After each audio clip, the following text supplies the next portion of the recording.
ஓம் சாந்தி.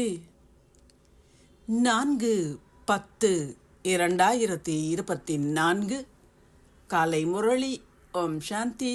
Pop தாதா, மதுவனம்.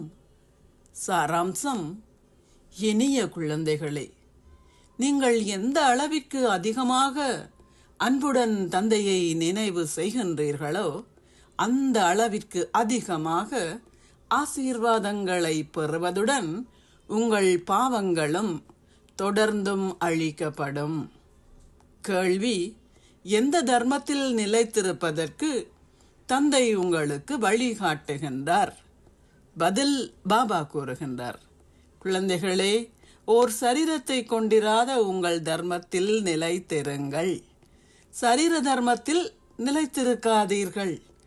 தந்தை சரீரமற்றவராக இருப்பதை போன்று குழந்தைகளாகிய நீங்கள் ஒவ்வொருவரும் சரீரமற்றவர்களாக இருந்து பின்னர் இங்கே ஒரு சரீரத்தினுள் பிரவேசிக்கின்றீர்கள். தந்தை இப்பொழுது குழந்தைகளாகிய உங்களுக்கு கூறுகின்றார்: குழந்தைகளே, சரீரமற்றவர்களாகுங்கள். உங்களை சுயத்தின் ஆதி தர்மத்தில் ஸ்தாபியுங்கள். சரீர உணர்வுள்ளவர்கள் ஆகாதீர்கள். மீண்டும் கேள்வி: நாடகத்திற்கு ஏற்ப கடவுள் எதனை செய்வதற்கு கட்டுப்பட்டுள்ளார்? பதில்: நாடகத்திற்கேற்ப கடவுள் குழந்தைகளை தூய்மையாக்குவதற்கு கட்டுப்பட்டுள்ளார். அவர் அதி மங்களகரமான சங்கம யுகத்தில் வரவேண்டியுள்ளது. ஓம் சாந்தி. தாரணைக்கான சாராம்சம்: 1. இந்த ஆன்மீக கல்வி அதி உயர்வானதும் சிரமமானதும் ஆகும். எனவே இதில் சித்தியடைவதற்கு நீங்கள் தந்தையின் நினைவை கொண்டிருப்பதனால் ஆசீர்வாதங்களை பெற வேண்டும். உங்கள் நடத்தையை சீர்திருத்துங்கள். 2. இப்பொழுது சட்டவிரோதமான எதனையும் செய்யாதீர்கள். சரீரமற்றவராகி உங்கள் ஆதி தர்மத்தில் ஸ்திரமாக இருந்து சரீரமற்ற தந்தையின் சட்டபூர்வமான வழிகாட்டல்களை பின்பற்றுங்கள்.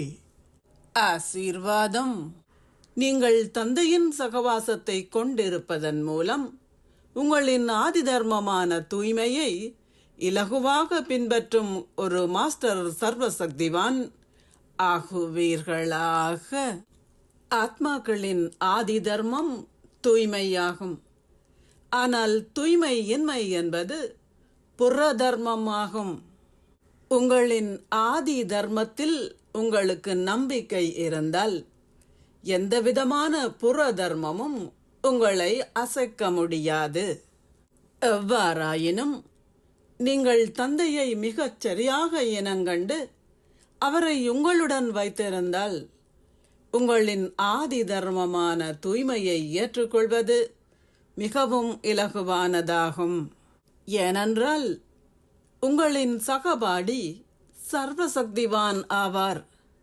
சர்வசக்திவானின் குழந்தைகளான மாஸ்டர் சர்வசக்திவான்களின் முன்னால் தூய்மை இன்மை வர முடியாது.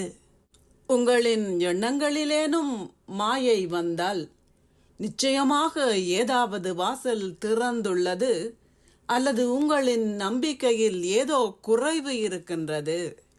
ஸ்லோகம்: முக்காலங்களையும் அறிந்தவர்கள் ஒருபோதும் எதையும் ஒரு காலத்தை பற்றியதாக பார்ப்பதில்லை. அவர்கள் ஒவ்வொரு சூழ்நிலையிலும் நன்மை இருப்பதாகவே கருதுகின்றார்கள். ஓம் சாந்தி. நன்றிகள் பாபா.